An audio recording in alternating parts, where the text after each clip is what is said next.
नमस्कार, अपना एमपी देख रहे हैं आप। मैं हूं ललित प्रजापति। शुरुआत करेंगे खबरों की और नीट की बात करेंगे। नीट पेपर लीक मामले को लेकर सियासत गर्म है। नीट पेपर लीक पर राहुल गांधी ने प्रेस कॉन्फ्रेंस की, मुद्दा संसद में उठाएंगे, ये भी उन्होंने कहा। मेहनती छात्रों के साथ धोखा हुआ है। मध्य प्रदेश का व्यापम मॉडल देश में फैलाने की कोशिश है। पेपर लीक राष्ट्र विरोधी गतिविधि है। नीट पेपर लीक केस में राहुल का सरकार पर हमला।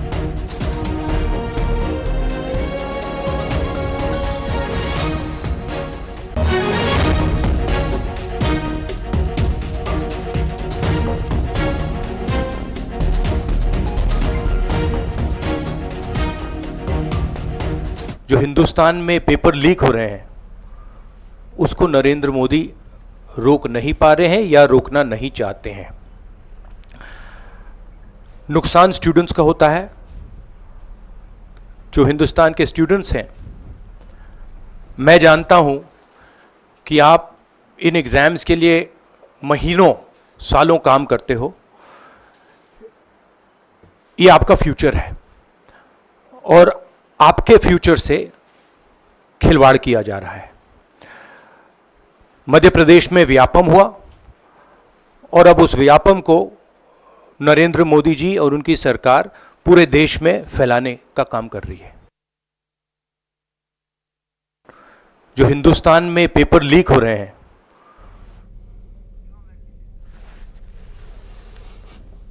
और दिल्ली से सहयोगी शिवम इस वक्त हमारे साथ जुड़े हुए हैं। सीधा शिवम के पास आपको लिए चलेंगे।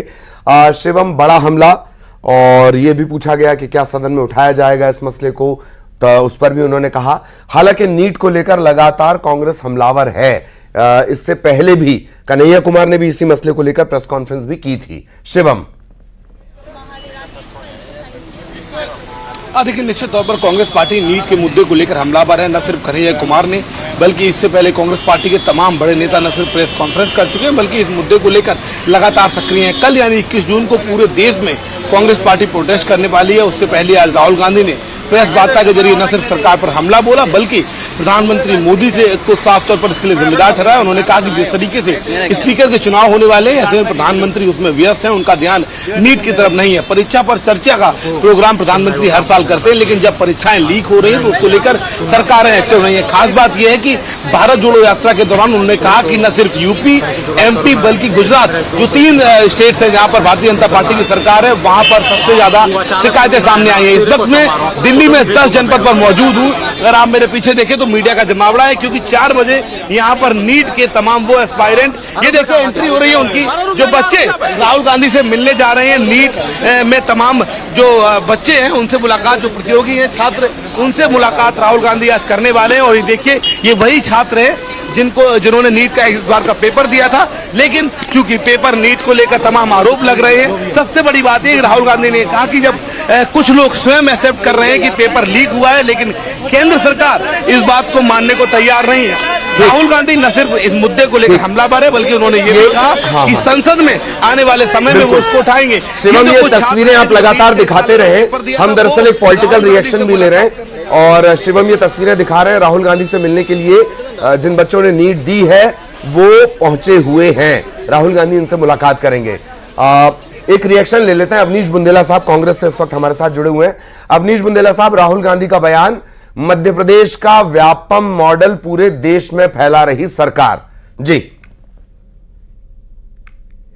कि जिस तरह से नीट के पेपर लीक किए गए और सबसे पहले सरकार के जो मंत्री आए धर्मेंद्र प्रधान, उनने सरकार का बचाव किया कि कोई पेपर लीक नहीं हुआ। उनने बल्कि जो छात्र थे, वो कई जो संस्थाएं थी, उनको दोषी ठहराया। बाद में अदालत ने भी माना और अब एनटीए को भी मानना पड़ा कि हाँ पेपर लीक हुए हैं। तो सबसे बड़ी बात है कि व्यापम मध्य प्रदेश में घटित होता है। व्यापम में आप देखें 50 जाने भी गई हैं। पटवारी भर्ती घोटाला हो चाहे नर्सिंग घोटाला हो, तो मध्य प्रदेश के अलावा आप पूरे देश में भी देखें, ये भाजपा सरकार की क्रोनोलॉजी क्या है।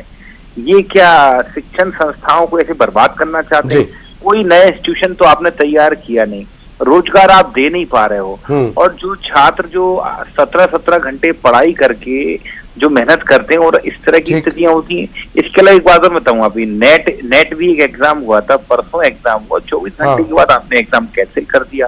तो ये सारी चीजें हैं, कहीं ना कहीं इशारा करती हैं कि सरकार की रोजगार देने के मामले नीति और नियत स्पष्ट नहीं है। इसीलिए ये सिर्फ परीक्षा करवाने का नाटक करते हैं। या तो परीक्षा के नतीजे नहीं आते हैं, लेट होते हैं, और नतीजे आ जाते हैं, नियुक्तियां 4-4 साल में होती। मध्य प्रदेश में पीएससी की नियुक्तियां 4 साल बाद। तो ये बताता है कि भाजपा सरकार रोजगार विरोधी है और वो ऐसे लोगों को पोषित करती है। जी कोशिश हम कर रहे हैं, नेहा जी हमारे साथ जुड़े। नेहा जी, आप तक मेरी आवाज पहुंच रही हो? जी सवाल ये कि मध्य प्रदेश का व्यापम मॉडल, ये बात भी तय है कि धर्मेंद्र प्रधान तत्काल प्रकट हुए, उन्होंने कहा नहीं, कहीं कोई गलती नहीं। सुप्रीम कोर्ट ने कहा कि सुप्रीम कोर्ट ने जब ऑर्डर दिया तो 1500 बच्चों को फिर से एग्जाम देना है। गलतियां तो हैं नेहा जी।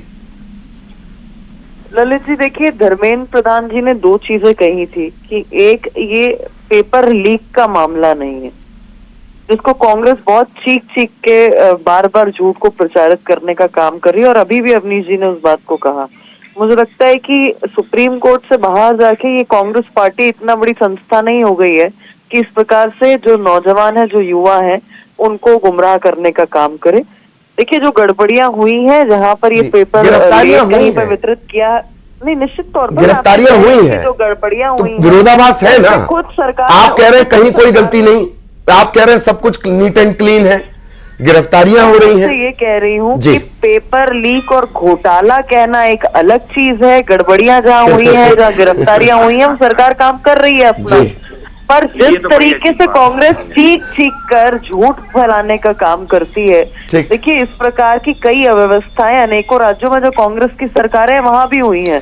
आज सिस्टम को सुधारने की, चलिए थोड़ी देरी से आप मेरे साथ जुड़ी, मैं नेहा जी रोक रहा हूँ आपको।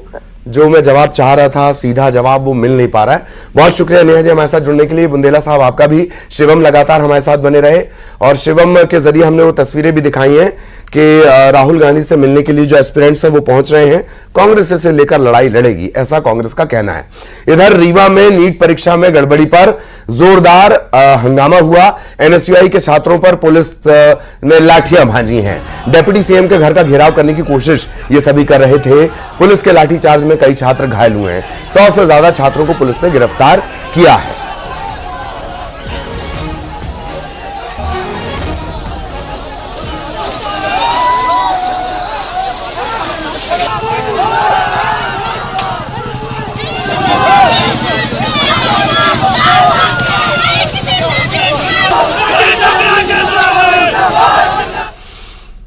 और नर्मदापुरम से इस वक्त बड़ी खबर आपको बता दें, फिर नर्मदापुरम पहुंची है सीबीआई की टीम। नर्सिंग कॉलेज फर्जीवाड़े मामले की जांच में क्लीन चिट वाले जो कॉलेज थे उनकी जांच हो रही है।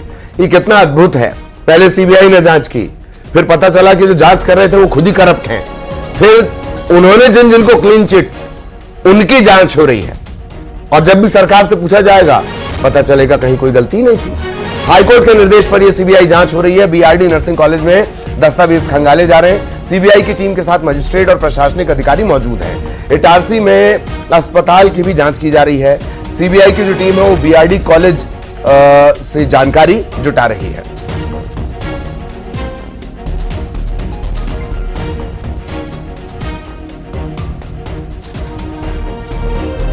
तो हम कोशिश कर रहे हैं शैलेंद्र हमारे साथ जुड़े नर्मदापुरम से और ज्यादा जानकारी हम उनसे लें। तब तक आपको बता दें कि सीबीआई की पिछली जांच, जिसके अफसर करप्ट निकले, उन्होंने जिनको क्लीन चिट दे दी थी, अब उनकी जांच की जा रही है। तो मूल मुद्दा यह कि नर्मदापुरम पहुंची हुई है सीबीआई की टीम। शैलेंद्र हमारे सहयोगी हमारे साथ जुड़े हुए हैं। शैलेंद्र, क्या अपडेट? जी ललित, सीबीआई की टीम का 2 दिन का शेड्यूल है, जिसमें ये सूटेबल लिस्ट के जो कॉलेज हैं उनकी जांच की जा रही है। हाईकोर्ट के निर्देश पर ये पूरी जांच हो रही है कि किस प्रकार से इन कॉलेजों को सूटेबल लिस्ट में लाया गया था, क्या कोई तकनीकी या अन्य कोई गड़बड़ी थी।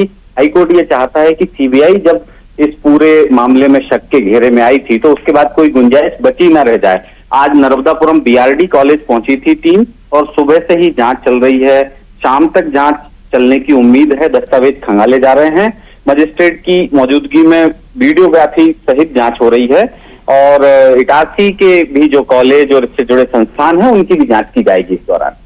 चलिए, धन्यवाद आपका इस तमाम जानकारी के लिए। इधर उज्जैन में स्कूल चले अभियान के तहत सांसद अनिल फिरोजिया नूतन स्कूल पहुंचे। सांसद थोड़ी देर से पहुंचे, लिहाजा उन्होंने बेटियों से माफी मांगी। साथ ही स्कूल के प्रिंसिपल के लिए कहा कि मुझे जो सजा देनी चाहिए। सांसद ने बताया कि जनप्रतिनिधि होने की वजह से लोग मिलने आते हैं, इस वजह से थोड़ी देर हो गई। सांसद का यह अंदाज शिक्षकों के साथ साथ बच्चों को भी खूब पसंद आया।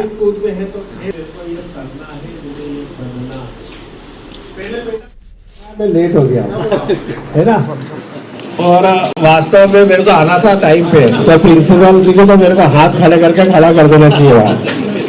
लेकिन बेटा हम क्या करें, जनप्रतिनिधि हैं और जनता अगर आ जाती है तो उनको मिल के आना पड़ता है, हमारी मजबूरी होती है। इसलिए मैं आप सब बेटियों से माफी चाहता हूँ कि आप लोगों को थोड़ा सा इंतजार करना पड़ा। बेटियों को मैं माफी चाहता हूँ। इधर अमरवाड़ा से कांग्रेस के प्रत्याशी ने नामांकन दाखिल कर दिया है। धीरेन शाह ने नामांकन दाखिल किया। इस दौरान प्रदेश कांग्रेस अध्यक्ष जीतू पटवारी उनके साथ मौजूद रहे। कांग्रेस के तमाम दिग्गज नेता यहां मौजूद रहे। बीजेपी की तरफ से कमलेश शाह, पुराने कांग्रेसी और अब के भाजपाई।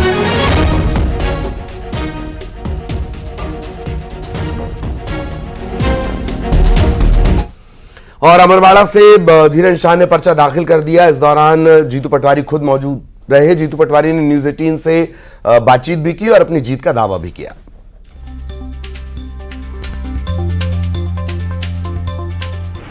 पटवारी जी ये बताइए, कितना चुनौतीपूर्ण इस चुनाव को मान रहे हैं? चुनाव सारा चुनौतीपूर्ण होता है, पर अमरवाड़ा की जनता को जो धोखा, जो वादा खिलाफी की गई है, उसका बदला अमरवाड़ा की जनता भी लेगी। पूरे देश में कांग्रेस और के पक्ष में भारतीय जनता पार्टी के खिलाफ माहौल था, फिर भी मध्य प्रदेश में लोकसभा में लोगों ने उनका साथ दिया। भारतीय जनता पार्टी की प्रदेश की सरकार ने जो वादे किए थे चुनाव में, वो पूरे नहीं किए। अमरवाड़ा की जनता इस चुनाव को टर्निंग पॉइंट बनाएगी। जनता के हित और अधिकारों का झगड़ा या उसके लिए संघर्ष अमरवाड़ा से शुरुआत होगा और 100% कांग्रेस जीतेगी। ये यहाँ 30 स्टार प्रचारकों की सूची जारी की है बीजेपी ने, कांग्रेस ने भी कर दिया। क्या मानते हैं, बीजेपी इसको जीतना चाह रही है किसी तरीके? कांग्रेस पार्टी का अमरवाड़ा का विधायक था जो बीजेपी ने खरीदा, अब फिर से कांग्रेस का विधायक बनेगा।